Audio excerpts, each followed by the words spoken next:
PIK 1 dan PIK 2. Negara dalam negara atau lepas seperti Singapura dari Malaysia. Guys, tahu nggak? Ada pola aneh di PIK 1 dan PIK 2 yang mirip banget sama Singapura sebelum lepas dari Malaysia. Bisa jadi ini bakal jadi negara. Dalam negara, dulu Malaysia nggak nyangka Singapura bakal lepas. Mereka pikir cuma pusat ekonomi biasa.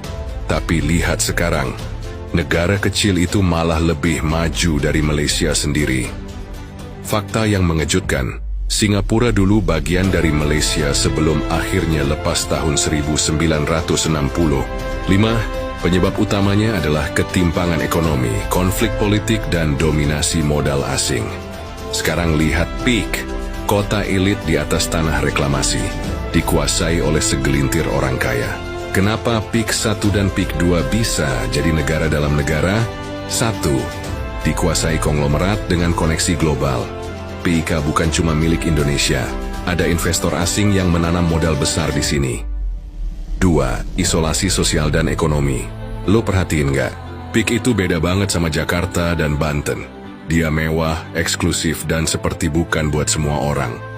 Bahkan tempat nongkrok dan harga makanannya aja lebih mahal.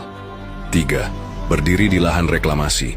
Sama kayak Singapura, PIK juga dibangun di atas tanah reklamasi. Kalau tanah ini makin meluas dan makin mandiri, apa bedanya sama wilayah otonom? Pertanyaannya, apakah ada motif terselubung? Jangan-jangan ini bukan sekadar proyek properti. Bisa jadi di sini ada skenario yang lebih besar. Beberapa kemungkinan yang bikin pemerintah harus waspada. 1. Bisa jadi zona bebas pajak. Kalau regulasi lemah, bisa jadi PIK akan menjadi wilayah dengan aturan pajak berbeda dari Indonesia. Investor asing bisa bikin PIK jadi lahan bisnis dan kantong ekonomi yang sulit diatur pemerintah. 2. Penguasaan properti oleh orang asing.